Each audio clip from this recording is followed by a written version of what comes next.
Dark matter. John Oort, in the early 1930s, showed that the orbital velocities of stars in the Milky Way suggested there was missing matter in the galaxy. Fritz Zwicky noticed that matter was missing from the Coma cluster.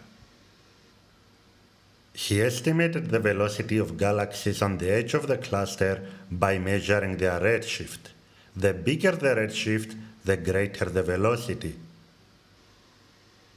The more the velocity of the galaxies, the more kinetic energy they have, and the more mass is needed to keep them together in the cluster. The number of galaxies in a cluster and its brightness show its mass. The mass needed to keep the galaxies in the cluster, according to their speed and kinetic energy calculated from the redshift, was more than 400 times more than the mass calculated using the number of galaxies in the cluster and the cluster's brightness.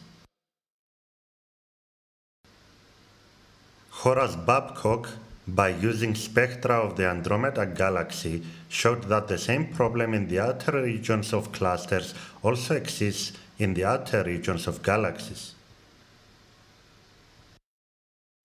About 40 years later, results from rotation curves of galaxies showed that the velocity of stars and gas does not depend on the distance from the center of the cluster, and the mass of objects increases with distance.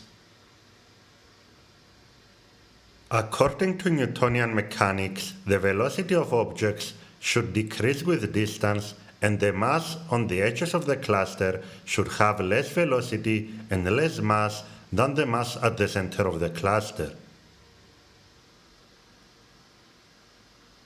Jim Peebles and Jeremiah Ostraker, while playing with Nbody simulations to simulate the Milky Way galaxy, noticed that the galaxy would collapse using the known mass. They placed more objects, mass, at the center and less mass on the edges, like Newtonian classical physics predicted, and tracked the motion of the points. The result did not look at all like the observed galaxies with spiral arms or elliptical shapes. For the galaxy to not collapse, it had to have 2 times the observed mass and to behave like the Milky Way 10 times the mass. The mass had to be greater on the edges. The only way that it would not collapse was when it would be surrounded by a halo of unseen matter. Vera Rubin and Kent Ford, using a spectrograph, calculated the speed of stars and gas in galaxies according to distance from the center of the galaxy and showed the opposite of Newton's theory of gravitation, that objects at the edges had greater velocity than the ones at the center. The velocity was about 3 times more than the velocity calculated from observations of the galaxy's mass. Since the velocity of a rotating object depends on the square of the mass of the rotating outer parts of the galaxy should be the square of the velocity. That means the matter needed was about 9-10 times more.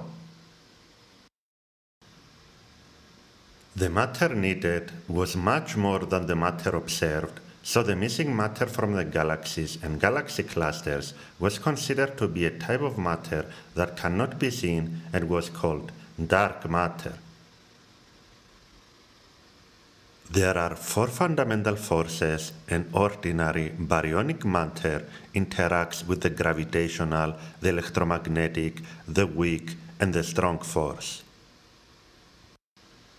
The dark matter does not interact with the 3 forces, but only with gravity, so we cannot see it or detect it, but we can observe its gravitational effects.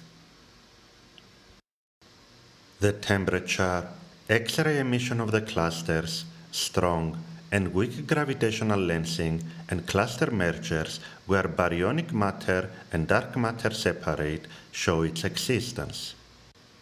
Nucleosynthesis and results from the CMB and the theory of formation of clusters also suggest its existence.